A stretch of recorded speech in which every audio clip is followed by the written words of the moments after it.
EDJ, welcome back to the Papa Short Nose podcast. How's it going, buddy? It's going pretty good. How about yourself, man? It's going. We've got pretty much a week away from NFL, pretty much a week away from a lot of different exciting things. Fun series in baseball, MIZZOU football on the way here. I think in 24 hours, if I'm not mistaken, they have a game tomorrow. So a lot to cover. We have to go off the cliffhanger from 2 weeks ago, or maybe, well, time flies. The Dan Orlovsky list, we have a lot to get into with that. Along with just a smattering of other things as usual. But I think we wanted to start with, or you wanted to start with, and I agree with you, the new development in the Rashee Rice case or story, whatever you want to call it.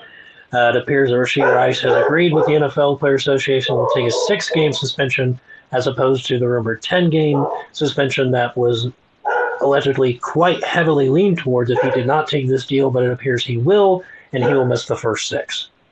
Yeah, I think in the end it's a good move. Rashee's out for the first 6 weeks, so that's going to be interesting to see how the Chiefs' offense moves without him. I also think that it's tough. It's like the toughest stretch for the Chiefs, I think, of the season, and we'll see, But, yeah, I saw from anywhere from 10 to 12 games the league was pushing for, which is bananas kind of in this case compared to other cases. But, hey, we know how I don't know what you want to call it. I mean, it's not legal speaking, but the way that they move is just fascinating to say the least. What do you think about the offense going the first 6 weeks without Rashee? Well, it's a bummer, but they're used to it because of last year's injury. Yeah. So I imagine it'll be, business as always, considering they didn't really have them at all last year. So, I think it at least will give them the motivation to play the same. Patrick looked really good against the Bears in the last preseason game. Looked comfortable. How about Josh Simmons? Just had no problems whatsoever. He looked phenomenal. O-line looked a lot better than it Kingsley looked has. good too. Kingsley looked good too. I mean, that left side looked good. I mean, Yeah. everybody looked good. The defense is still a little suspicious. But we'll see. Caleb Williams didn't play very well, but I think that's more of a Caleb Williams problem, not necessarily a Bears problem, or a Chiefs defense problem, I should say. But I think if you're a Chiefs fan, the encouraging sign is Patrick looked a lot more comfortable. Yeah. We haven't seen him really feel like the comfort of throwing out of the pocket and firing at sidearm. He hasn't done that in a couple years. He just hasn't felt natural to do that. But he looked really confident, and he just looked at ease, and that's a very good sign if you're a Chiefs fan. Defensively, like I said, the first string looked good. Second string, not so much, and third string, well, we all saw what happened. But, it is what it is. But I don't think there's any really discouraging things to take away from this preseason. Some things they need to work on, obviously, and you've gone over those in your film breakdowns. But I would, B plus, A minus. I think you should be pretty positive if you're a Chiefs fan right now. No, I completely agree. I think they'll be all right without Rashee Rice. Obviously, he's going to be missed in this offense, but I do think it was very good to see the chemistry between Tyquan Thornton and Patrick Mahomes and all the guys afterwards talking about it looked like he'd been doing that all camp, which he had been doing all camp long. So you've got two different guys that you can go to deep with Worthy and Tyquan Thornton. And I think Thornton gives you more of almost what Justin Watson was giving the Chiefs before, which I know I've seen a lot of hate on Justin Watson, but he was solid for where the Chiefs used him. I thought that they used him correctly, and how about that play with Juju? But they still have their role players. They still have some guys that can break the game open. It'll kind of go back on that running game, I think, a little bit, but they'll have to lean on it a little bit more without Rashee Rice in there. So, as EDJ mentioned, we got to now turn our time to the Dan Orlovsky list, which I had not seen when EDJ brought it up. Very interesting. We will start with what's first on this list. I'm on the article from ESPN. We'll start with arm strength. Arm strength, I think I'm okay with. We've got Allen, Mahomes, Herbert, Jackson, Stafford, Mayfield, Burrow, Caleb Williams at 8, Michael Penix at 9, and Jordan Love at 10. I think really the top 3 interchangeable between Allen, Mahomes, and Herbert. And even Lamar. You could throw Lamar in there. I don't know if I put Lamar at 4, but, I think the top 3 are, like you said, I think that's a fair 3 best arms football. That's pretty fair. Yeah, no, I agree. Nothing egregious here. Let's move on down the list of ball placement. Number 1, Joe Burrow. Burrow's one that I agree with, but he's also shooting into a 10-foot wide hoop with the receivers he has. Jaden Daniels at 2, which I think is interesting. Lamar Jackson at 3. Allen 4. Mahomes 5. Stafford 6. Tua 7. Brock Purdy 8. Baker at 9. And Geno Smith at 10. What's your first takeaways from that, EDJ?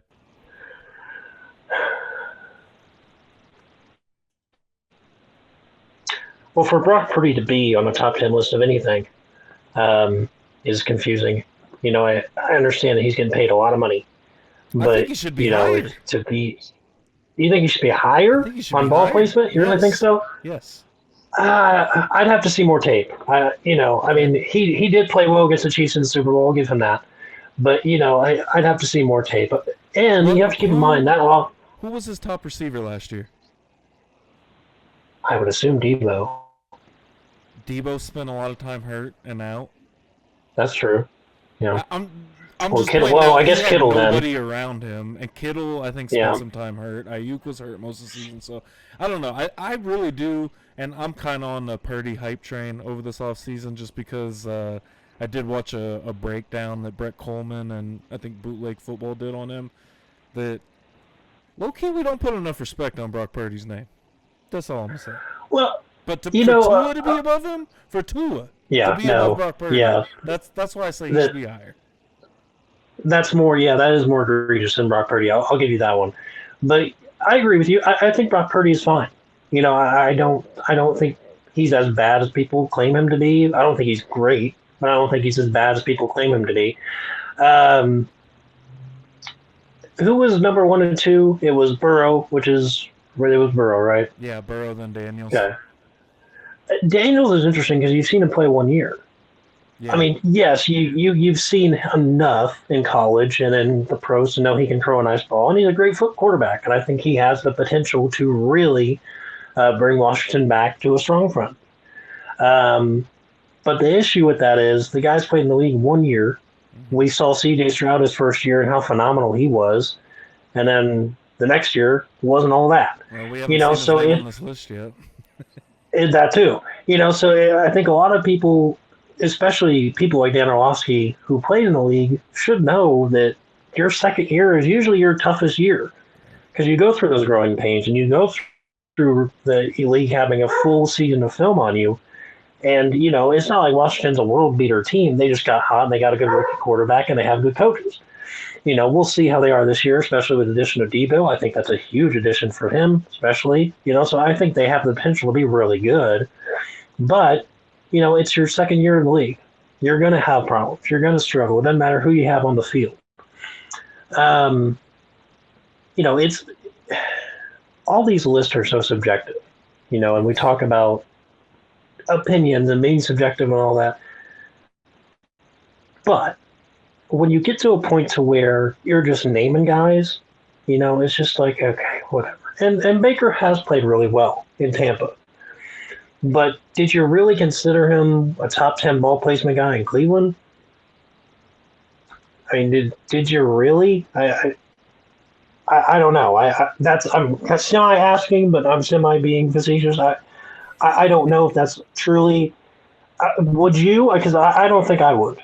If it's definitely up for debate, I would have to really go look at who was the quarterbacks where at that point in time, because that would have been 2019 was the year I think that he took the Browns to the playoffs. And if we're going off, 2020 he took the Browns to the playoffs. because that first game they played the Chiefs at Arrowhead the next year.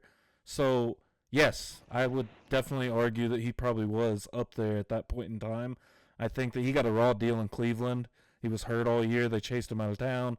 We see what's happened now. I think Baker's always had the talent there. He just hasn't had the opportunity always. And, any quarterback, it's subjective to where you're at, what system you're in, all of those kind of things. And I think he's interesting to look at for this year just because he lost his offensive coordinator. So, whole new regime in Tampa. But, I agree with you on Jaden Daniels being that high up after just 1 year. I mean, he had a great year. Don't get me wrong. But, yeah, to put Lamar Jackson behind him, I think is a little bit crazy there. And maybe Allen and Mahomes as well. I'm trying not to be a complete homer, but I do think that Mahomes definitely should be above Allen. I mean, and we'll get to what we're talking about with Allen, but I mean, Allen last year was the anomaly. It's not the rule. Last year, Josh Allen chilled out on the turnovers. He wasn't a machine, a turnover machine last year. But that's who he is. I mean, until you've done that for a couple of seasons, that's who you are. Well, he still had, was it 12 interceptions? I think something 12, like 13, that. Yeah, somewhere around there. Something to that effect. So, I mean, it's not like he became, Aaron Rodgers overnight. Right. So, he still definitely has those issues with him. I agree with you. And we'll get to another list here in a second that'll really confuse the hell out of you. But, it's, I think, and here's the thing about Patrick. I think so many analysts know that he is the best quarterback, but there are a lot of other guys that are very, very good. Yeah. But it's kind of like the MJ and LeBron effect, right? You can't necessarily put the best guy in the world number one in everything all the time because there's no point of having a list. So, I get that. And I'm not saying Patrick is the best ball player in the league. He's not. He does make some mistakes and he does fire it in there when he shouldn't. And, so he's not the best ball player. I put him at 4 or 5. So, I mean, that's a fair placement for him.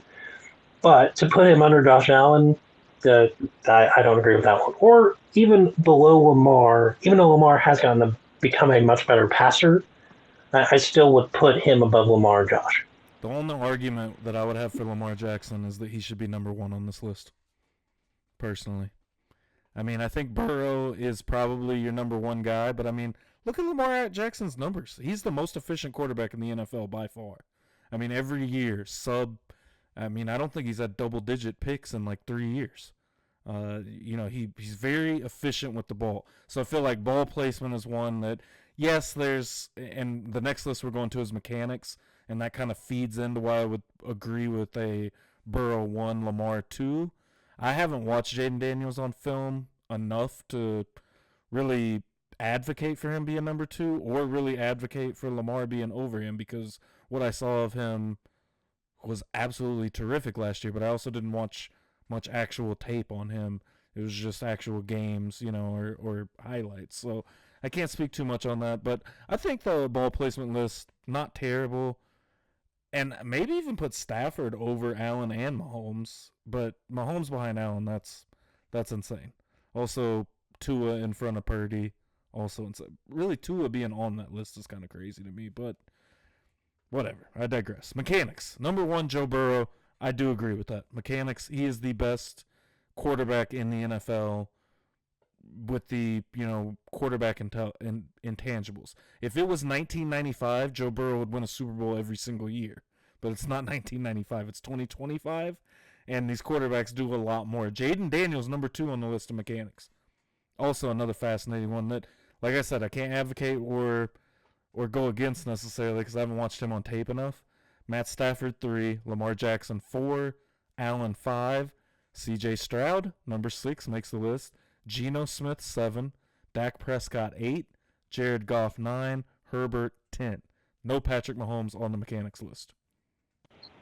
Listen, Let's hear it. Listen. Justin Herbert being number 10 on the mechanic list for something that he is known for. Yeah. If you have watched Justin Herbert in person, you know what I'm talking about. The guy can sling it. He's tough. He can sling the ball. He has one of the prettiest balls I've ever seen. He's a ball player. He is a quarterback. I mean, I know that's stating the obvious here, but that's what he is. To put him at 10 is an insult. To put Dak Prescott at 8 is an insult to the league. You think Dak should be higher? No. You think he should be on the list? I think his mechanics are great in the regular season, but when he actually needs them, they disappear entirely. That's why Dak is such a weird one to talk about, because every time I see Dak, I think he's better than everybody says he is. But and you could say the same thing about Herbert, though. I mean, because Herbert has been terrible in the playoffs. But both have great mechanics. And that's exactly, and that's a very fair comp. They're both kind of the same. Yeah. You know, they're both good, but when they need them, they disappear entirely. Yeah. Joe Burrow is obviously the best mechanical quarterback in football. There's really no debate on that. Number 2 was who? Jaden Daniels. Again, you know, whatever. Let's see. And 3 was Allen or Lamar? Stafford. That's fair. And then 4 and 5 were Lamar, then Allen. Which, if you're not going to put Mahomes on this list, to put Allen and Jackson on the list is kind of crazy to me. Lamar's gotten a lot better. I mean, Allen, all these quarterbacks have gotten a lot better, right? But I would argue that a lot of the quarterbacks on the list probably have better mechanics than both of those guys. That doesn't take away from who they are as a quarterback. They're just no. Like I said, Burrow would be the MVP every year if this was 1995. Yes. But yeah, he would. Yeah. If you watch Josh Allen and you watch his film and you go, man, that guy has beautiful mechanics. You don't really watch football that much, then, do you? You know, the mechanic is not in Josh Allen's name. It's not who he is. He's not. I'm not saying he's bad. I'm saying that's just not who he is. This just isn't their game. No, and it's not not Lamar, but Patrick should not be high on this list. No, and I was getting ready to say that's not Patrick's game either. Yeah, they're pretty much the same in that category. That's not who either of them are. I would argue Lamar's not that either. You know, I wouldn't go, wow, look at that beautiful footwork and mechanics by Lamar. That's not him either. I mean, it's again, some of these lists I think are just to make people look at them. Yeah. But, you know, at the end of the day, probably 4 or 5 of those are very questionable at best. But I think you mentioned one that I've been eager to get to. Go ahead and get to it because I want the people to hear it. Who's number 2? Go ahead. Number 2, are we talking about the decision-making now? Moving on to? Okay. Number 1, decision-making with the football, Joe Burrow. Number 2, clocking in with the most turnovers in the league in the last 5 seasons, Josh Allen. Number 2 with decision-making. Number 3, Lamar Jackson. Number 4, Jaden Daniels. Number 5, Patrick Mahomes. 6, Stafford. 7, Justin Herbert. Tua is number 8. Number 9 is Jalen Hurts. And number 10, Bo Nix of the Denver Broncos. How you feel about that, EJ? First of all, Jalen Hurts in the top 10 of the decision list is terrible. Hey, decision making, I would put him on this list. I'm not mad at him being on this list. I just can't. I can't put him in the decision list. I think Purdy should be on that list. I think he has better decision making than Jalen Hurts. Just saying. Okay. Yeah, there's a couple guys who have better decision making than him. Herbert should not. List. That's fair. That's fair. Yeah. Okay. Okay. Let me talk that out because he did have. I think that's splitting hairs. It is because he had 4 picks in the one playoff game, but he only had 3 picks all season last year. So it is kind of a give and take. I'll chill out. He should be on this list. He should. You know, Tua should be on the list of guys who make terrible decisions. You know, and most of that list is fine. Patrick Mahomes was it 5? Yeah. I'm okay with that. I would put him a little lower. I mean, there are times when Patrick makes decisions that make you go, "What the fuck?" So I Indeed. mean, but that's because of talent, Yeah. and that's just how he is. But to put him at 5, that might be a little high. Um, but to put it to put the guy who is known for making terrible decisions and somehow pulling a rabbit out of his hat every time is number 2 in decision making. The guy who you saw in his most recent playoff game pretty much played not horrendous, but not great. Fumbled the ball, what was it, 4 times? 5 times? Somehow fell on all of them. Yeah. Threw the ball over the field. Missed guys. Made bad decisions. You've seen him in divisional games against the Jets make terrible decisions. You've seen against the Patriots, who've been one of the worst teams in the league for the past 5 years, make terrible decisions. It's just what he does. And again, that's not calling him a bad quarterback, but he's a terrible decision maker. Yeah. Agreed. With his feet, phenomenal. With his feet, phenomenal decision maker. But that's not his job. His job is to throw the ball down the field with his elite arm, but he makes terrible decisions. It's just, again, some of these guys have stigmas tied to them. Patrick does too. That some of the best players in the league make terrible decisions, and their footwork sucks. But they have more redeeming qualities that outshine their problems. But Josh Allen being number 2, come on, just stop it. Yeah, I agree. I mean, it's pretty insane to think about how many turnovers he's had. I mean, interceptions wise, 18 in 2023. Last year was down to 6. Very solid. But that's the first time, I mean, he's been at that point where he really relatively close. 2020 at 10, 22, 14. I mean, and the fumbles. The fumbles add up too, which I guess doesn't go as much into decision making here, but I don't know. Yeah, I agree. I don't understand how that one isn't obviously Burrow Jackson, and I'd probably argue Jackson's number 1 decision making with the football over Burrow.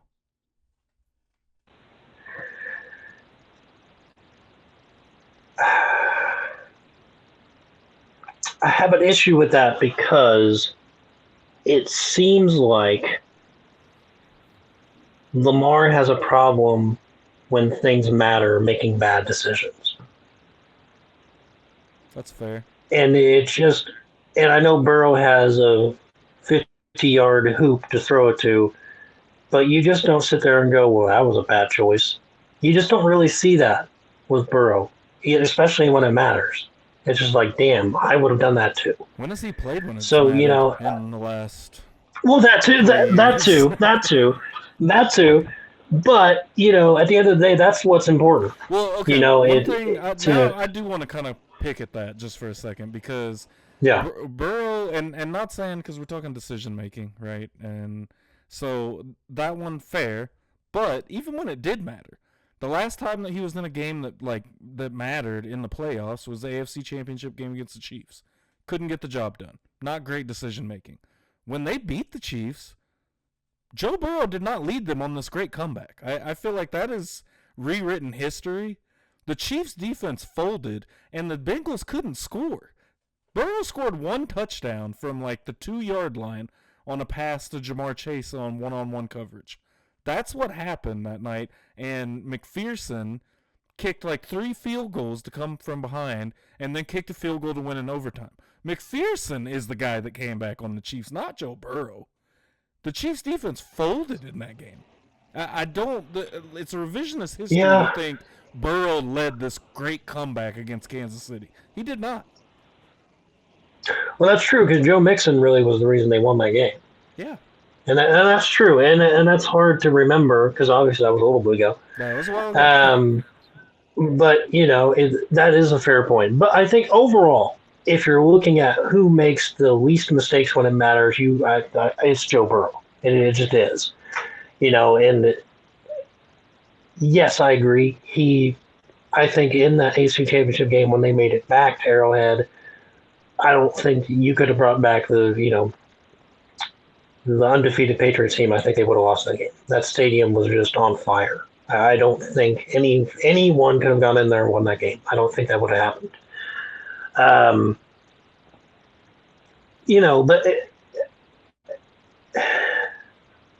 But again, if you're going to build a quarterback, you could use Josh Allen for a million things. But I would not use Josh Allen's decision making for the billionth thing. Yeah. That's just not what I would use. I think there was a couple more lists, weren't there? So pocket presence is next. Joe Burrow, number 1. Lamar Jackson, Patrick Mahomes, C.J. Stroud, Brock Purdy, Josh Allen, Geno Smith, Baker Mayfield. Bryce Young makes an appearance on this list at number 9, and Jaden Daniels at 10. Well, not knocking Lamar, but I don't look at Lamar as a pocket passer. I think he's just a guy who makes plays when he needs to. He has gotten a million times better at it, but to put him at number 2 in the league after a guy who's worked on that, I don't know about that. And Patrick, I don't know if I'd put him at 3. I agree. Those two guys, again, yes, they have pocket presence, but it's not the second and third best pocket presence in football. I was just going to say with Mahomes, yeah, I mean, you see what happens when he starts to get pressured, and he knows he's going to get pressured. We saw that in the Tampa Bay Super Bowl, the Eagles Super Bowl most recently, but we saw that following up. That was one thing that I think we acknowledged without acknowledging what we meant, but how Patrick, I mean, you kind of did, elaborating on that, of that Patrick Mahomes looked really comfortable, and that was a problem all year. The year after the Chiefs lost to the Bucs was Patrick Mahomes not being comfortable in the pocket, and it was a running theme the entire year and with the 2021. Whereas I'm really hoping we don't see that again in 2025. I don't think we will, but yeah, I would not put Patrick Mahomes at 3 on this list. I think maybe Purdy goes a little bit higher. I don't think really any of the top quarterbacks, other than Burrow. I mean, Burrow does have great pocket presence, although, I don't know, I guess you could kind of argue, does he? He takes a lot of sacks. I mean, it's not necessarily all his fault. We know his offensive line. I would say that offensive line is garbage. So, I mean, that's, Patrick Mahomes won a Super Bowl with the left tackle, so I'm just saying. True. Yes, he did. But, I mean, I think with the Chiefs and that is that the Chiefs can at least have guys that can switch, that can play the position. Yeah. And I don't think a lot of teams even have that. Yeah. So, and the Bengals' offensive line is horrendous. So I'll give Burrow that. Was Stafford on that list at all? No. Does that surprise you? I feel like that's who Matt Stafford is. Yeah. Yeah, I don't understand that one either necessarily. I think Stafford should probably be on this list. Who to take him out for, I don't know. Just because I know Bryce Young made a lot of improvements last year, but another guy that I haven't taken time out to really watch any significant amount of film. The Chiefs did play them last year. I watched a little bit of that, but I'm not going to judge off of that. So I could see where you could throw him in there.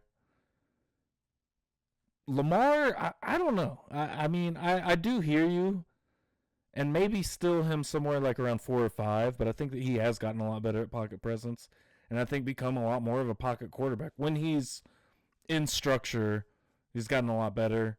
pocket presence wise. The mechanics still lacking a little bit, but I do think the pocket presence is there. So, but I don't know. Burrow Jackson, that might be pretty accurate. I think Purdy, maybe throw him up there at 3 instead of Pat.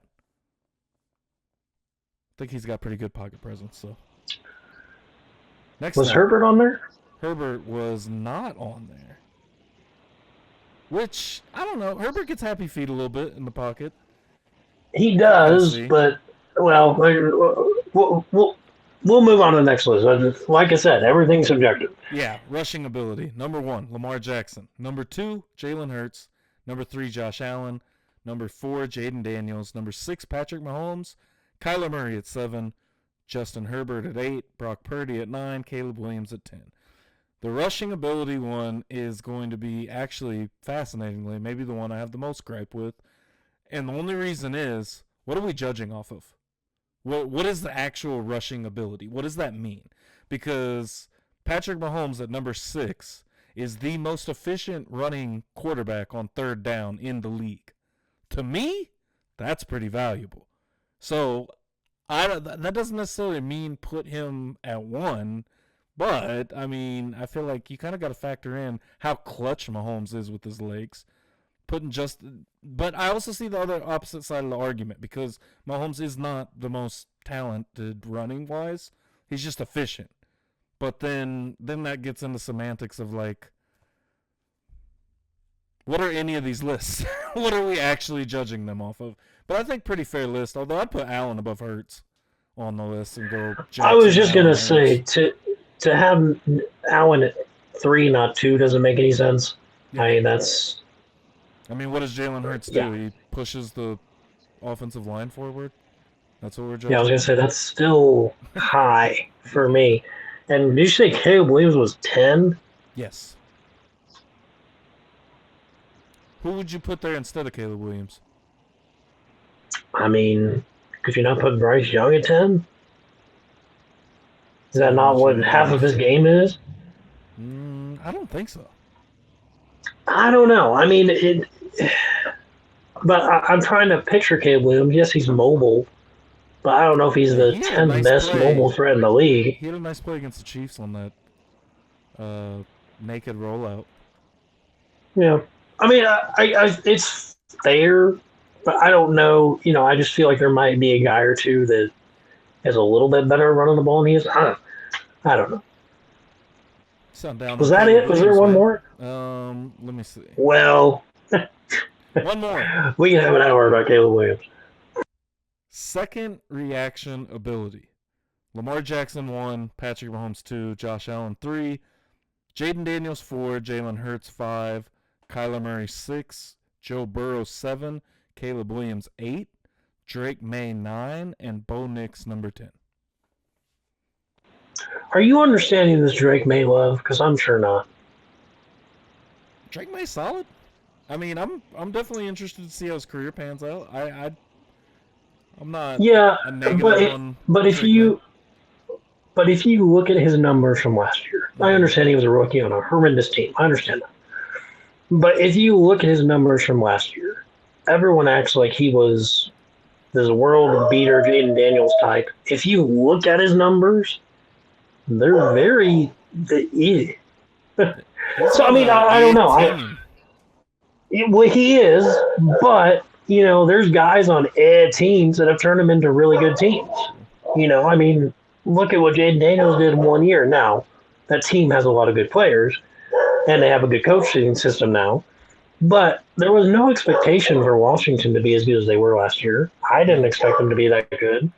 You know, so there are some guys who just have that ability. Now, can Drake May be that with Mike Variable? It's very possible. I think Mike Variable is a very good football coach.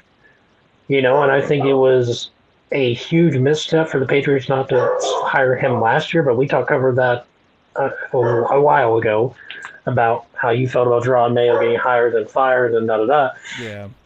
But, you know, I guess it's a wait and see. You know, it's a we'll find out.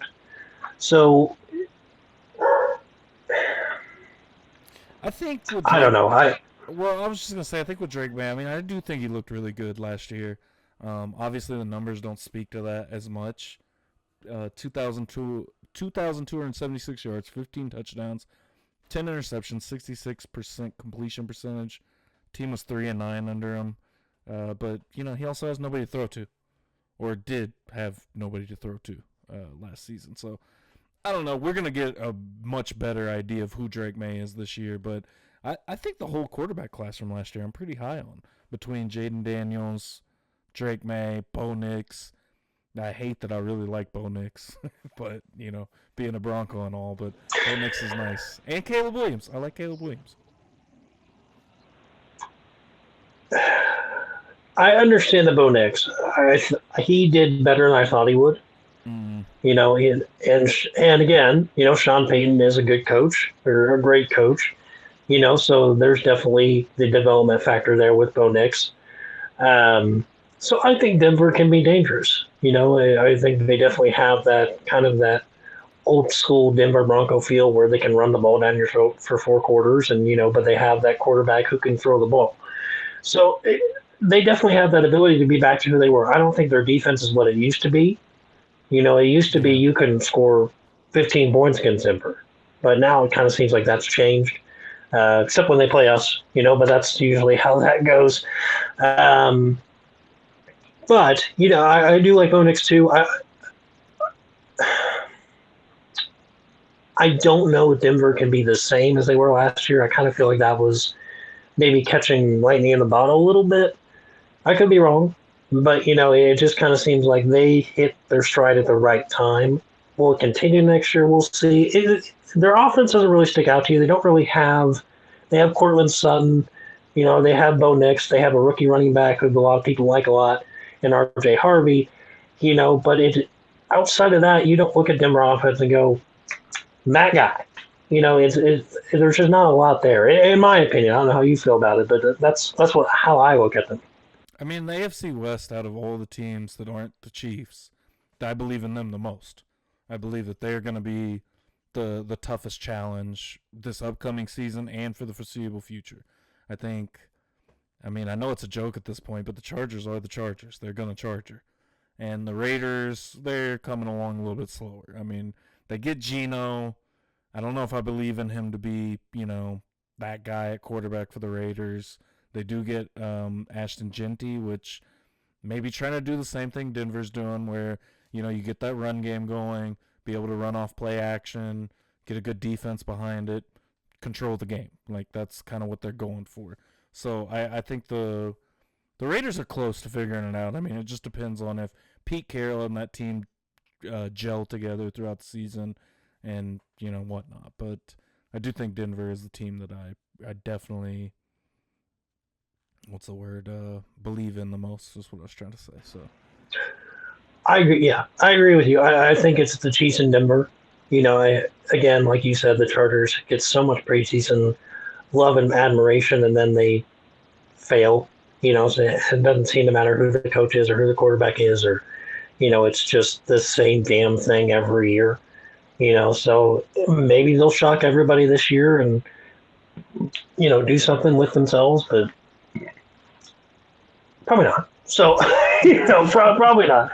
But overall, as you see, those lists are lists. They're numbers, they're words, they're names, and that is a list. So, obviously, we talked about. I was just gonna say, all in all, I think that I don't know. I get some of it. I understand where he's coming with some of it, but I don't know. That one put Josh Allen at number 2 on best decision makers is kind of just makes you look like a buffoon. Well, real. I mean, I think running out of the end zone, throwing the football made him look like a buffoon, but that's neither here nor there. I can tell by your sweatshirt that you're ready for tomorrow. The Missouri Tigers play as Central Arkansas, I believe. Is that correct? Central Arkansas at 6:30. Well, we're recording on Wednesday night, so it'll be tonight at the time of release. But yes, Central Arkansas. There you go. Yeah. Field. I'm very excited. A lot of excitement. A lot of excitement around Bo, the transfer from Penn State. He'll be playing quarterback. There's a couple of guys on the team that is it Ahmad Robinson from I believe Louisiana Monroe. Is that right? Oh, hold up, cause I got the transfer list pulled up. I just gotta find it. Hardy. Hardy. That's right. Ahmad, Hardy from yeah, and then Ahmad Hardy coming from Ahmad Hardy. Monroe. There Yep. we go. I knew it was Ahmad something. Yeah, Yeah, yeah, yeah. I mean, Mizzou had one of the best transfer portal classes. They got Damon they Wilson did. the second from Georgia, 5-star recruit. 4-star recruit that is leaving. That's not good. But they did pick up 4-star recruit Kevin Coleman Jr., wide receiver out of Mississippi State. Should help out big time. Nate Johnson, 4-star recruit, also brought in from, I think that's Appalachian State, edge rusher. And then Ahmad Hardy, as you mentioned, and Bo Pribula. Who's the starter? Who's the starting quarterback? It looks like we're gonna go Pribula and then Horn on Thursday night. Who is the guy moving forward? Well, from every account that I've read, it seems to be Bo. Yeah, same. Um, it looks that way. I think Sam Horn had a lot of hype coming in. I think he was a 4-star. I believe out of Georgia, not the college Georgia, but the state of Georgia. Um, and he just hasn't broken through, And obviously he played behind a couple of different guys, Brady Cook, and that job was Brady Cook's, and Drigowitz made that very obvious. Yeah. So I mean, it's kind of hard to beat a guy who basically has been named the institutional quarterback for your team. And then you have Matt Zollers, who's a true freshman, I believe, who ended up making third string and not a redshirt, I believe. After looking at the depth chart earlier today, so I mean that's good for him. He's another 4-star. A lot of people are high on him. Maybe in the next year, if Bo decided as a one and done, which I assume he is, since he's a graduate transfer, I believe. So I thought Bo was young.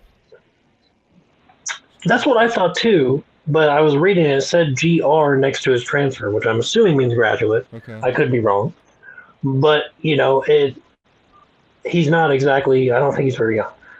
No, he's a senior. No, you're right. Okay, there we go. Okay, that's what I thought. But it seems like Missouri has their foundation in place, which has not been the case for a couple of years in the past. But Eli's done a really good job of recruiting. And my biggest gripe with Mizzou for a long time was, and we've talked about this even with Pinkel, he didn't get Kansas City and St. Louis kids. Yeah. Why? There's so many 4-star, high 4-star, a couple of low 5-star guys in Kansas City and St. Louis alone that you could go get, and he never did. And the guys after him never did. So Eli has tapped into his own backyard.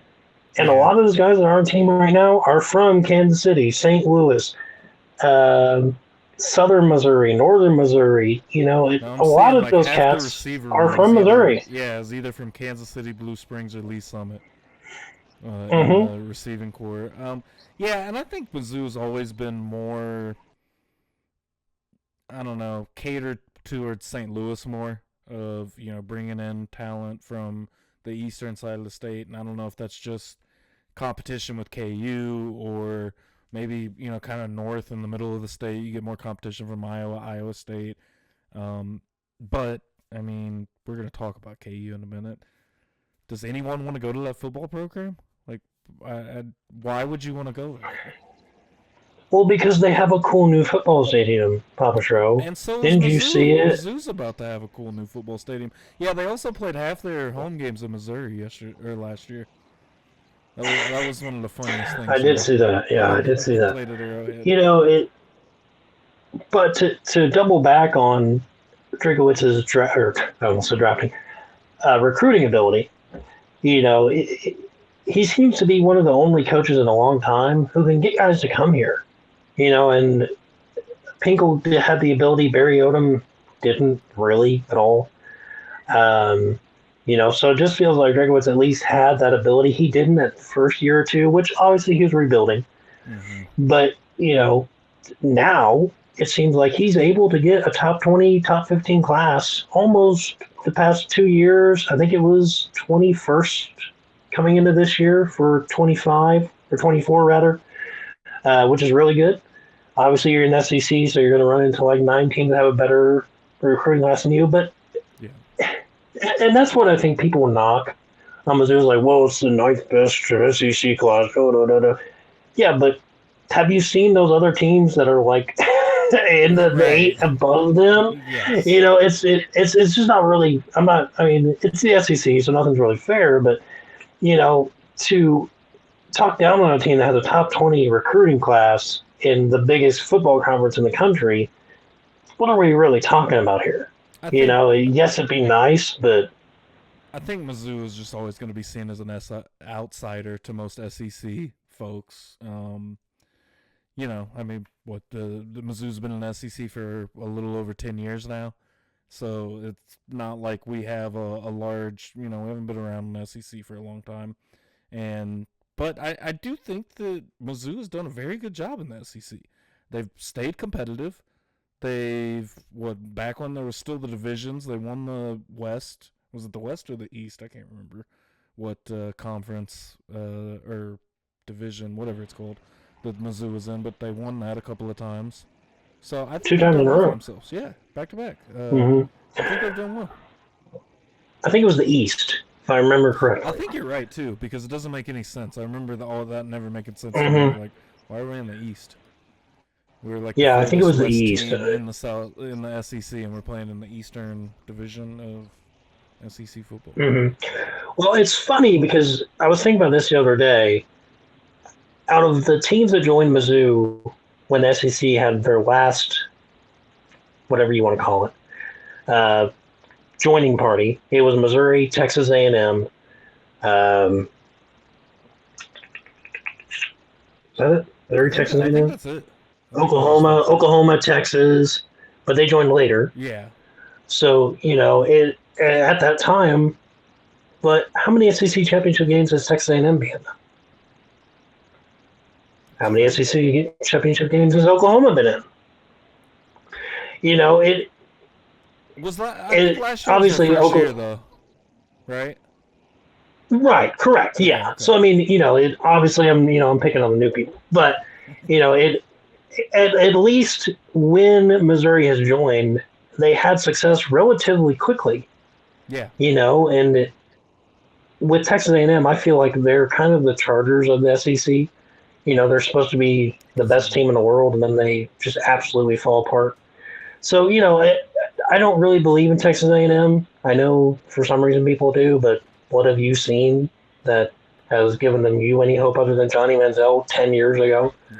Yeah. So they fell apart in the back half of last season, and and last year. Yeah. I mean, look at what they with Jimbo Fisher. I mean, they should have been in the playoffs. Yeah. With all the talent they brought in, with one of the best coaches, not in history, but in the past 10, 15 years. Yeah. With Jimbo Fisher, they should have easily been a first-round bye. They should have easily been in the playoffs, but they weren't. And obviously things don't work out and da-da-da-da-da-da. But it just kind of seems repetitive. I know they hired that new coach from Duke. I think last year was his first year, wasn't it? Or was it still Jimbo? No, I think so. Okay, so so last year was I can't remember, but it doesn't matter. It just seems like they fall apart.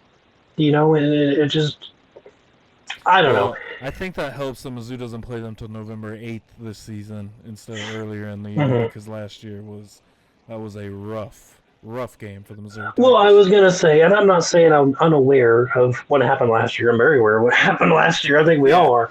But, but Mizzou was in a bad stretch at that point. Yeah. Was Brady hurt still? That was either right before or maybe when he got hurt. I think it was during his injury, I believe. Okay. I could be wrong. I think he started that game, though. I think Brady Cook started that game. Did he, or was it Drew Pine? That was like game 3 or 4. That was very early on the schedule, I believe. Hold on. I've got it pulled up. Was it? I feel like it was later in that. But either way, Drew Pine was a pain to watch. He was not good. Um, if you watched Mizzou at all last year, you would know that Drew Pine was not a good transfer quarterback. That was the 5th game, and Brady Cook did play. Okay. Okay, I couldn't remember if he played or not. Yeah. But 13, it was 13 not. of 31, 186, 1 touchdown. Yeah, it was not pretty. Yeah. And I don't know what happened, and I don't think they know what happened. They The sucked. offensive line could not contain the defensive line. Nick Scorton wrecked Yeah. shop over Missouri. Yeah. That. It was ugly. Yeah. And that's kind of been Mizzou's problem. They have all the momentum in the world. They play a team they should beat with ease, and they kind of get dog walked. And it's like, well, what the hell? Yeah. And then they lose 2 more games, and then they're out. But then they go on to win the rest of them. Yep. It's like, okay, I mean, literally what happened whatever. last year. You look at that point. That was the 5th game of the year. They lose 41-10 to Texas A&M. They go on to beat UMass, obviously. They beat Auburn. Then 34-0 lost to Alabama. Then you beat Oklahoma, lose by 4 points to South Carolina, then beat Mississippi State, Arkansas, and win the bowl game against Iowa. So, I think the Mizzou's got to be better this year in those moments where they kind of get in a lull, where no matter what's going on. And this year they have a very good chance to do it. I didn't realize how good they'd been at home over the last few years. They start with the first 5 games at home. Or 6, excuse me. They play 6 straight at home? 6 straight at home. The Missouri Tigers have 8 home games this year and only 4 road games. And the first 6 they play at home. They go on the road a lot, though, after that. They got to go. So the schedule goes Central Arkansas tonight against Mizzou. They host Kansas. They host Louisiana. They host South Carolina. They host UMass. They host Bama. Then they finally go on the road October 18th at Auburn. They go to Vanderbilt October 25th. November 8th at home against Texas A&M. Back at home November 15th against Mississippi State. Then they go on the road to finish the year November 22nd against Oklahoma and November 29th against Arkansas is how that schedule wraps up. Well, you know what? All those games that I wouldn't want on the road, they don't have. So, I'll take that any day of the week. They play Alabama at home, Texas A&M at home, you said. Yeah.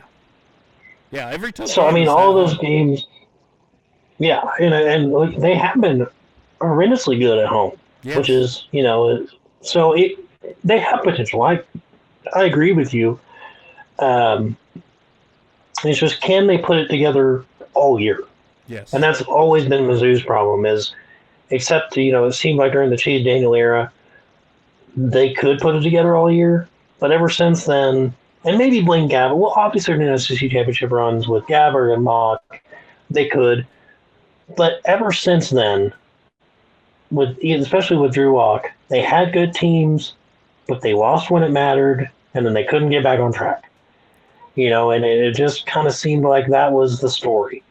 Eventually they were going to play well, and then they fell apart. Oh, here they come. Oh, shit. It just kind of seemed like slipping on ice constantly, was Missouri's forte.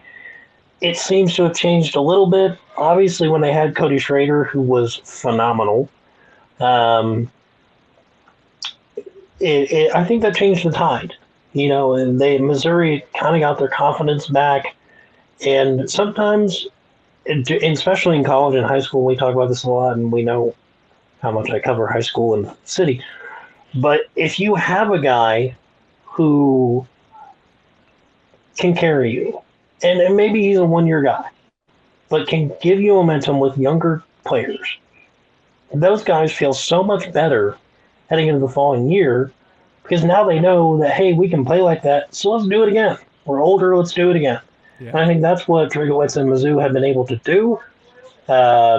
Year over year. Yes, yeah. And with the addition of Kellen Moore's brother, I always forget his Kirby Moore, I believe. Is that correct? I'm not. It sounds right. But it's Kellen Moore. It's Kellen Moore's brother. We know that. Being the offensive coordinator, that's helped a lot. So I think Mizzou's in a big projection upward. We've said that a whole lot, it seems, the past 5 years, Yeah. but I feel it's true. I feel it's coming. I think yeah, you're right. I think that's why a lot of people don't take Mizzou serious in football conversations. Is yeah, we put together all Mizzou puts all these wins together, look really good, may win a bowl game at the end of the year. I mean, a couple of years ago they beat Ohio State in the Cotton Bowl, and you see where it translates to. But the big games, Alabama last year, 34-0. Texas A&M, that was a big hyped up game, 41-10. You can't get to these games and like this season, that first big game. I mean, they got to deal with South Carolina first, which will be a tough game at home. But if you get past South Carolina, then you get UMass and then Bama. That's going to be the game where if they get blown out, everyone will look the other way from Mizzou. Okay, see, this is why they weren't ranked. They are who we thought they were. And this has got to be, I think, this is a big season momentum-wise because I think you're right. Mizzou, year over year, they've picked up the momentum. The ball is rolling. And this year is the year they have to go over the top. Whether that means make a playoff game or at least get very close and, make a... I think this year is the year they have to make a playoff game now, actually thinking about it, because they've expanded to 16. And do you want to go win another Cotton Bowl? I mean, we've already done that. Mizzou's already done that. So it has to be a playoff game this year. I mean, I don't think it's playoff or bust necessarily, but it's very close. I mean, if you get to another big bowl game and win, next year will be the very much epitome of a big, playoff berth or bust, I think.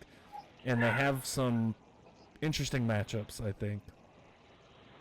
And a pathway to it. This is the year. All those home games, I mean, this is the year. Yes, this is the year where it's do or die, especially for Drinkwitz. To be honest with you, and I know he has a great career record in Mizzou now, or has built one. If they don't make the playoffs, and if they don't win a playoff game, I think Mizzou looks elsewhere. If you build this talent and you have good recruiting classes the last 2 or 3 years, and you have the guys who have an immense amount of talent, Mizzou has phenomenal offense. If you look at their roster, you look at who they have in their receiver core, Luther Burden left, but they're not really going to miss him. Yeah. They have so much talent in that receiver core that you'll be surprised on how little they miss him. The running back room is really solid again. Yes. And if Bo turns out to be a good player, they have. And if Bo turns out to be a decent quarterback, which is kind of all you really need anymore, in college anyway, they could be dangerous.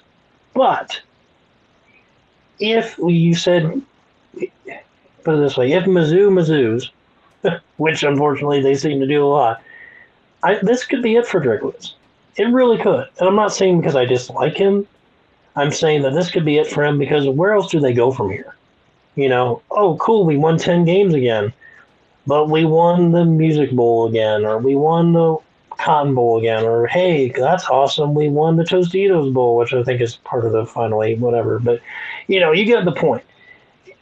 If you win a bowl game, awesome, but if you keep building a program, winning 10 games a year, 10 games a year, and it's not going anywhere, are you supposed to be here at this point still? I feel like this is the year for him to do something, and if not, I feel like Mizzou looks elsewhere. I really do. I would give him a couple more years at least. If they don't make the playoffs this year, I wouldn't necessarily say get rid of Drink, but I would say, yeah, maybe you're right. I guess I'm not 100% sure what you meant by that. But yeah, shopping around, and maybe looking for another coach at some point, but I think Drink's still going to be the guy unless they just shit the bed and went, like 6-6 this season. Well, I mean, look at how much the college football landscape has changed. Yeah. Look at how schools are paying coaches to leave. Mm-hmm.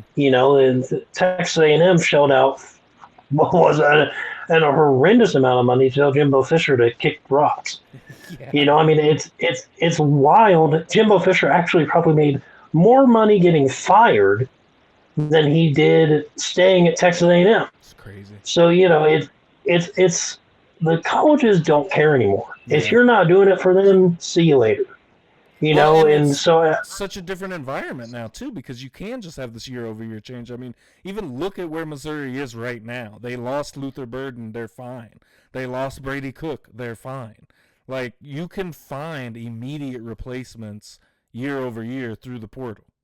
So I do agree with you that I think it's a little bit different. One thing I want to do before we move on from Mizzou, let's go through the schedule and we'll predict out the schedule similar to how many did on Monday with the Chiefs schedule. Starting out tonight, Central Arkansas. I mean, do we need to say who we think's going to win this game tonight? I pray to God I'm not. But they lose Fire Drake now.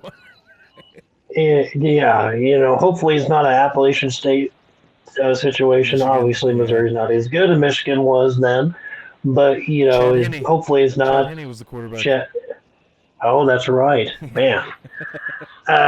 Showing our age. I think Mizzou wins at least by. Well, they they like to cut it close too. Yeah. I'll give them a 20-point win in this one. I don't know the final score, but they'll win by 20. Well, I'll give them that. I agree with you. Mizzou wins. I think they win by 20 as well. Be like the Murray State game last year. Then we move on to something we haven't seen in a long time. It is the border war at Faurot Field. Mizzou versus Kansas. September 6th, 2:30 p.m. I think Kansas gets a brutal wake up call. I don't understand the love for White Pole, Whitefoot, Lightweight, whatever his name is. Going 6-6 and calling yourself a legacy team every year just doesn't make a lot of sense. If you remember when Kansas won, I think they ended up winning the Orange Bowl that year over Virginia Tech. Yep. Mizzou was obviously screwed there, but we won't go there. Did not deserve to if be you there. remember, sure. no, that was when Mizzou beat Arkansas, wasn't it? With Darren McFadden. In the Cotton Bowl. We got a tougher matchup against a tougher team. We did. Yes, we did. Yeah. Pretty easily, too, if I remember right. Yes. But Peyton Hillis, Felix Jones, and Darren McFadden were the running backs on that Arkansas team. Yeah. Yeah. But if you remember, I forgot my point, but I remember now. All the billboards around town, including Missouri, were Kansas football, a new tradition. They won 10 games one time. Yeah. And it became a fall tradition. Okay. They got one fluke I think Mizzou that next year. Oh, that was a bad call, though, wasn't it? I think it was a trick play or something. I just remember it was a trick. It was a tight end that caught the ball. I think he went on to play in the NFL. I can't remember his name. Was Reesing the quarterback, or was it was somebody else, wasn't it? No, I think it was still Reesing for one more year. I think you're right. I remember that because it was you, me, and Bryce in your room watching that game, and I remember looking at Bryce and telling him this game was over, and you said, "Don't you fucking dare!" And the next play, wide open in the end zone.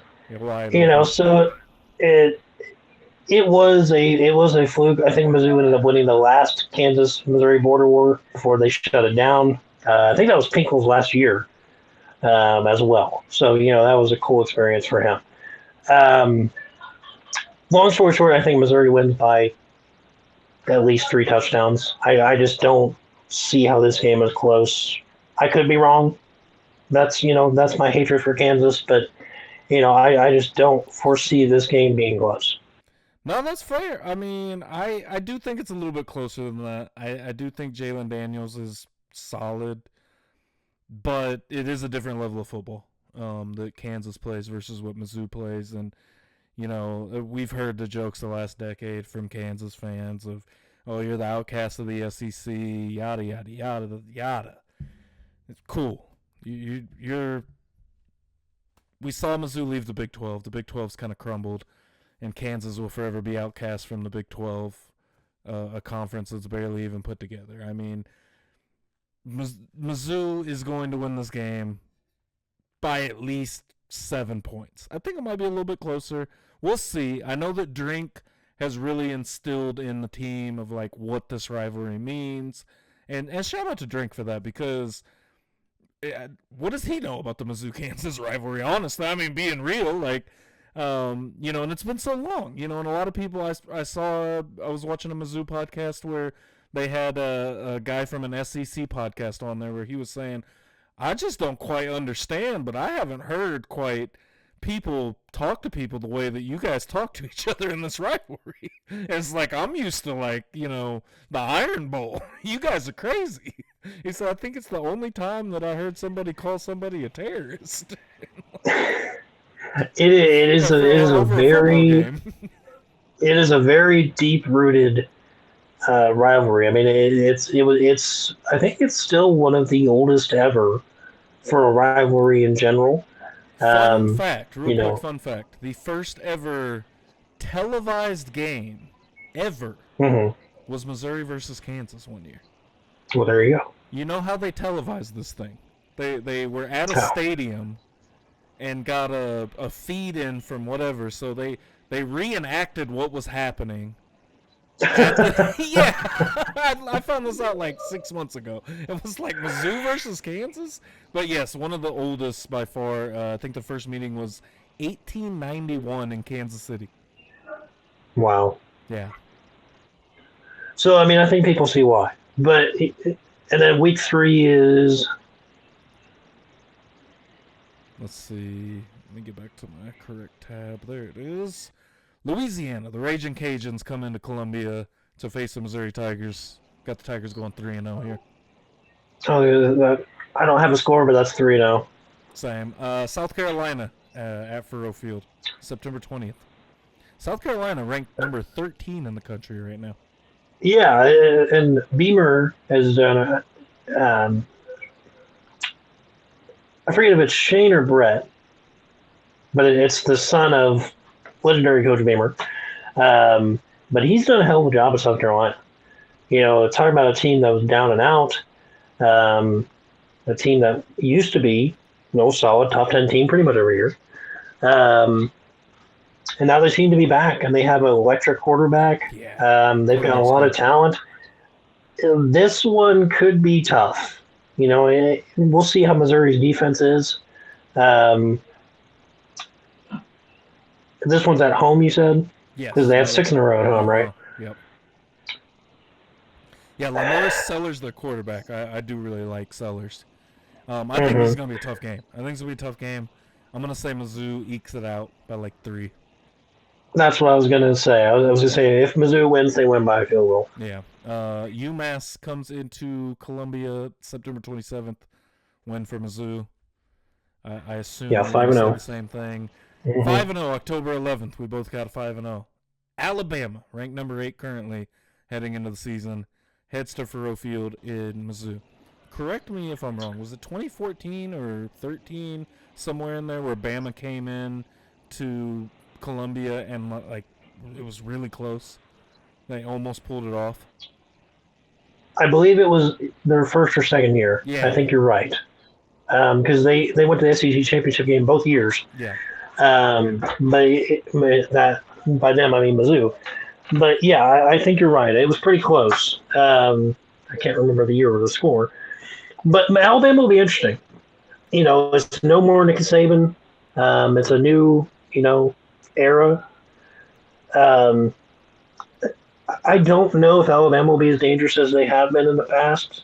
I feel like with the new transition, with the new coach, they could take a down year, which a lot of programs do.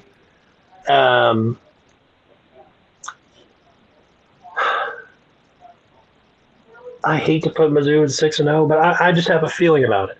I just have a feeling that they could start off with 6 wins due to the fact that all of them are at home. Yeah.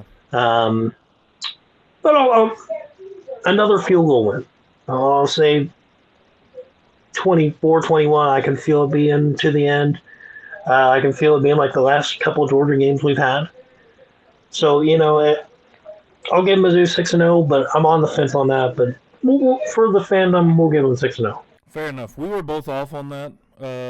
We remember that much more fondly than what it was. It must have been close in the first quarter because 2012 42-10, 2014 42-13, 2018 39-10. Hey, but to play Alabama to only lose by 20, I mean, that's whatever. Yeah, I mean, close enough. Close enough. Over, right? Yeah. Close enough. And week 7 is who? I'm gonna take a loss in the Alabama game. I think Alabama gets them close. Something weird's gonna happen by the end, and I think they lose on something weird. Missouri at Auburn in the next game, which I think they'll bounce back October 18th at Auburn.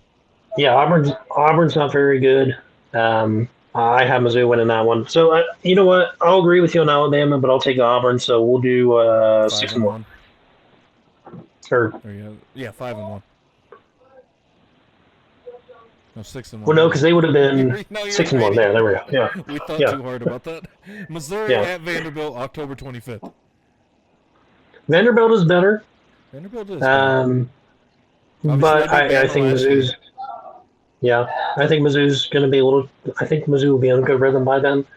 I'll give Mizzou 7-1 here.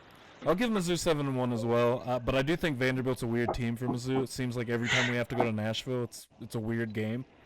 So then, following week, November 8th, I guess maybe that's 2 weeks from then, but Texas A&M at Missouri in Columbia, November 8th. I do have Missouri getting their get back this year against Texas A&M in that game. I agree. I think it's at home. I think Mizzou will get a nice rhythm. I think we'll go to 8-1. 8-1 heading into Mississippi State. That is just not a great team. I think they beat Mississippi State November 15th. And they have a lot riding on going into Norman. My fear with that game is that Mississippi State has a great home field advantage. It's in Columbia. Oh, it's in Columbia. It is. Well, then never mind. Yeah. Okay, Mizzou it is. Yeah, okay. Mizzou it is. Then the Tigers, November 22nd, they head to Norman to meet an old foe that I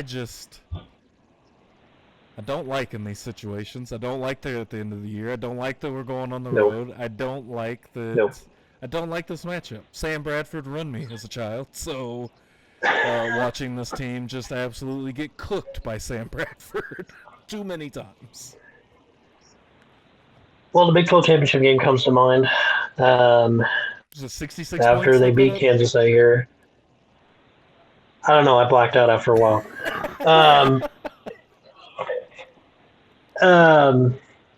I like Oklahoma's quarterback. He's very good. He's young, but he's very good. I can see it being a loss. I think Oklahoma is starting to build something there. It's taken them a while.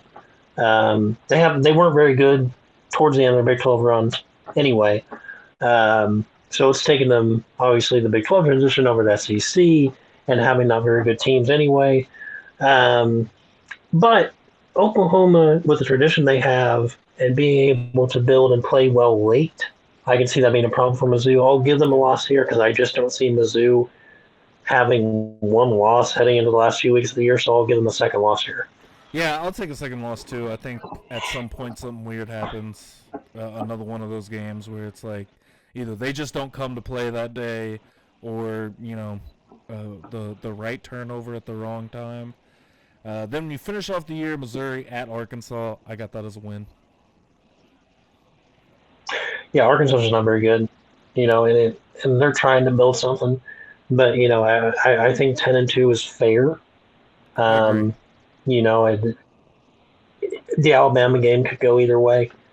But like I said, we'll see with Alabama. If they turn out to be just as good as they were in the past, I don't think Mizzou wins that game. Yeah. But I can see them being a little weaker, like I said. So, I think 10-2 is fair. 9-3 is good. but I think 10-2 is more of a realistic thing for Mizzou this year. No, I completely agree. I think 10-2 is a very. There's a few games in there that could go back and forth. South Carolina could be a tough game, could be a loss. So I do think that kind of around the floor that you're going to see Mizzou this year is about 9-3. I think 10-2 would be a great year. I mean, 11-1. I'm not willing to put out of the realm of discussion. Let's see how I feel after this first or second game. I think also Kansas is going to be a good gauge. How they play Kansas. Do they play down to Kansas? Does Kansas, are they able to do some things? Is Jalen Daniels able to move the ball? I think that'll be a fairly good litmus test because you're facing a school that's beneath you, but could kind of be, trying to get to your level basically, and working to get there. They have a lot more to play for in that game, and then being on the Kansas being on the road in that game, haven't played it for Roe Field and even longer because what the rivalry was in Kansas City for how many years? So I don't know. I think that's just a good litmus test. The last time these two teams played in Columbia was 2006, where Mizzou won 42-17. So I don't know. Yeah, I think 9-3 to 11-1 is about where Mizzou should be this season. We'll see how that works out. So let's transition on to our final topic of this podcast, and that is Major League Baseball. We turn to the Royals.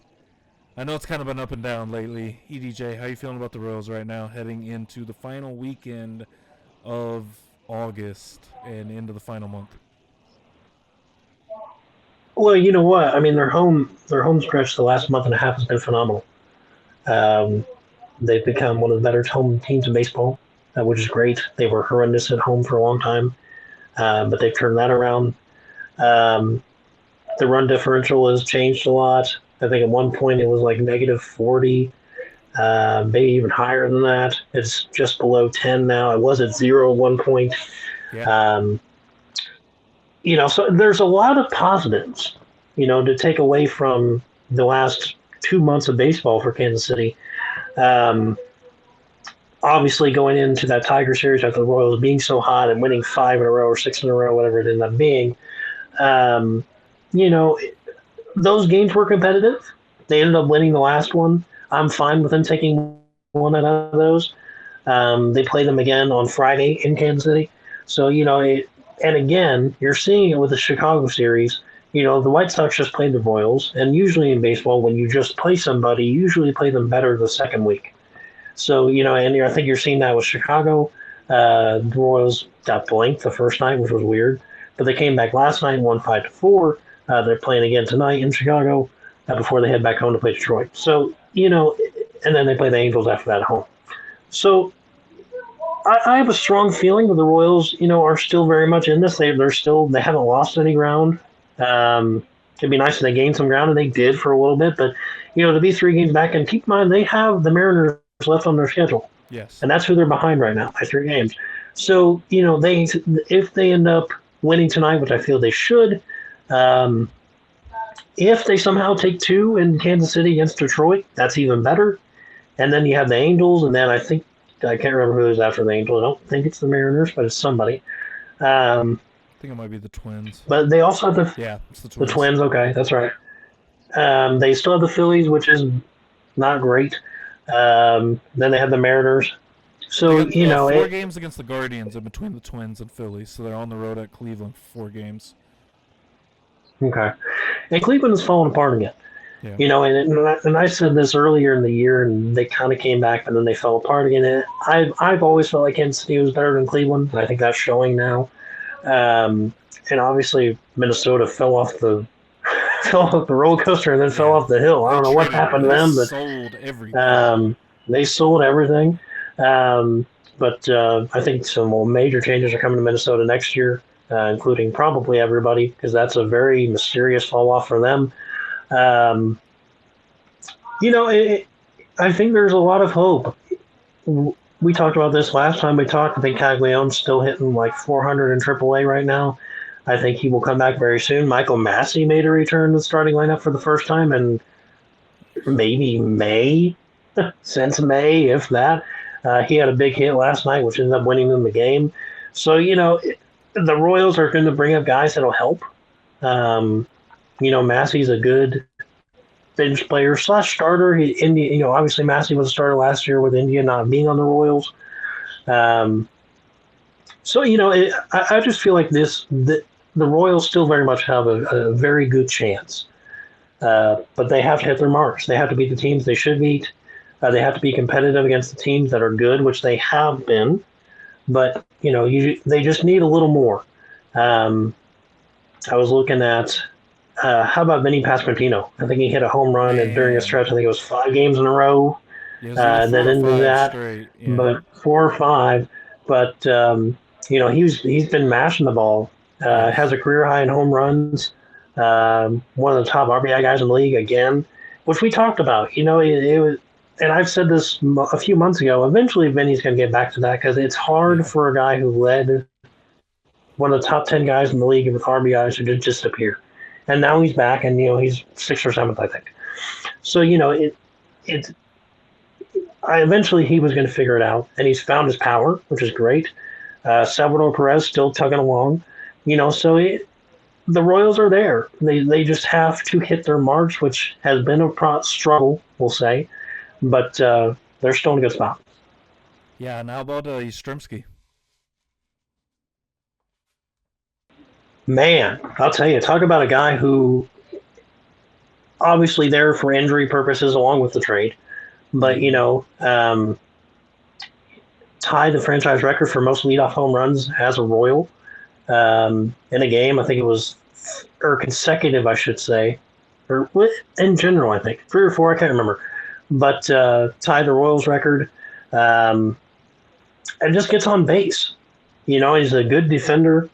Um, it was a good move. Adam Frazier. How about Adam Frazier hitting almost Yeah, 290? It is another fantastic move. Grichuk he's been good. I think just Yastrzemski, man, those are hard names to say.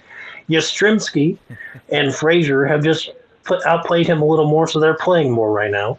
right. But he hasn't been playing bad. Um, Nick Lofton comes in every now and then, does his job, and again, they're right there. And can they push past the finish line? Absolutely. We've seen them get hot. They're playing better. They've been playing better since late July or after the All Star break. Um, so there's a lot of positives. Michael Garcia, best year of his career so far. Bobby Witt, the All Star voting came out the other day. He was third. I think a lot of people forget, or not, I shouldn't say that. A lot of people have kind of muted themselves to Bobby Witt, but he's still third in MVP voting. Yeah, He's still hitting 297. I think he's like fifth in on base percentage in the American League and like seventh in slugging. But he's in the top 10 of almost everything. So to say, oh, it's a bad year for Bobby Witt, is it? It's just not. And I don't know. They're there. Will they finish the year? I certainly hope so. It'll be fun to have them back in the playoffs. Um, I, but there's not a whole lot of negatives. yeah. I think right now is really just what the Royals need is to stay in it, stay in the striking range of 3 games, maybe try to make up a little bit of ground, and once you get to that Mariners series, pounce. You have to win that series. You have to at least take 2 out of 3. It's at home. And I think the Royals are in a really good place. Like, as long as they stick around, they don't, get swept or, maybe you drop a series here or there because at this point in the year, you have just a handful of series left. You got the one with the Tigers coming up, Angels, Well, Twins, I'll then tell you're you on the what, road. Go ahead. the winning that Rangers series at home was huge Yes. because the Rangers only beat the Royals one time. So now for the rest of the year, if the Rangers, which they're playing okay, if the Rangers and Royals end up coming in a tie and the Mariners fall off or whatever the case may be, the Royals have that tiebreaker. So that beating the Rangers in that series as a whole was massive. Like I said, I just don't foresee Cleveland having another hot run like they did a couple times this year. They just seem like they're kind of done. Um, and below Cleveland, there's a bunch of teams that are very so just outside of Kansas City and the Rangers potentially, this has really become a four-horse race now. I don't foresee it being a 5 or 6 horse race. I think it's New York, Boston, Seattle, Kansas City. That's how I see it. I could see that. You got the Rangers and Guardians both 4.5 out, but you got the Guardians 3-7 in their last 10. The Rangers and Royals both 6-4 in their last 10. Hey, look at the Mariners 3-7 in their last 10. So being able to make up ground and I think you're right. I mean, I think you're pretty spot on with that. I think between the Red Sox, Yankees, Mariners, Royals, that's really it. Maybe the Rangers end up in the race at the end, but I think that's pretty much what you're looking at for the rest of the year. And don't play yourself out of it with the if you're the Mariners or the Yankees. I mean, the Yankees have had a tough stretch over the last little bit. Although they're 7-3 in their last 10. I mean, boy, I watched the end of that game against the Red Sox, and that was rough, finishing 12-1. I think last Sunday or Saturday. I can't remember what day it was, but one of the weekend games with the Sox and Yankees. So yeah, I think the Royals are right where they need to be if they're going to make the playoffs. They're just 3 games out. It's very feasible that they can get there, but I think just like the things you mentioned, the run differential that's got to change over the next couple of weeks. They got to get back to 0 run differential at least. You're looking at -9 in the run differential, and you got to beat those teams over 500. 29-40 over the season against teams above 500.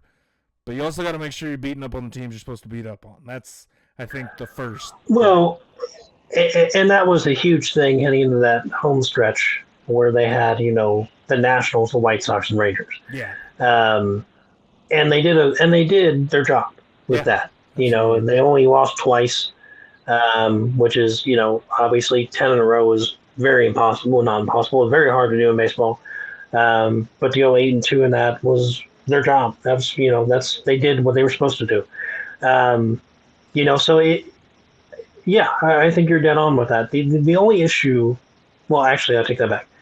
Looking at the stats, the Royals had statistically, I think either the second worst run scored or the the last run scored at some point for a long time.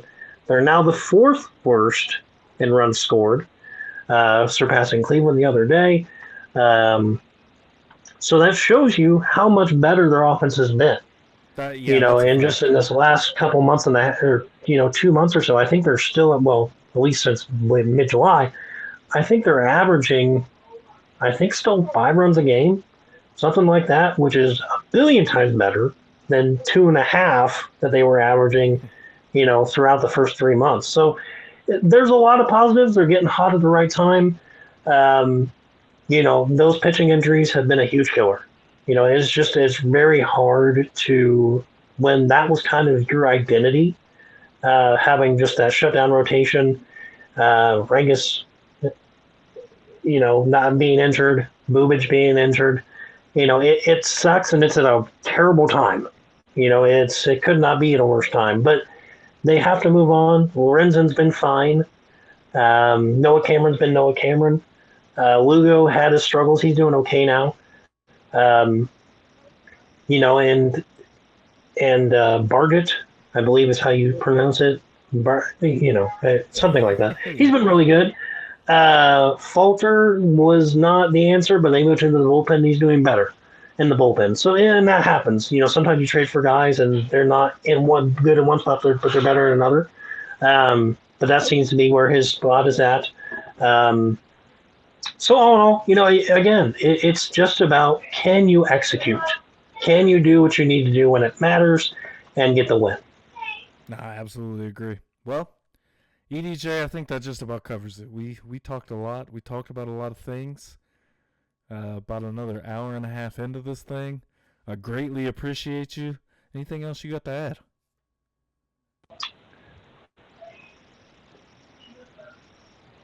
Uh, I'll tell you what. if you make a list, not you, but anybody in particular, if you make a list, I want quarterbacks. I want you to consider these opinions as you head into the year. And maybe this is something that people can do because I see you're racking up the subscribers, which is fantastic.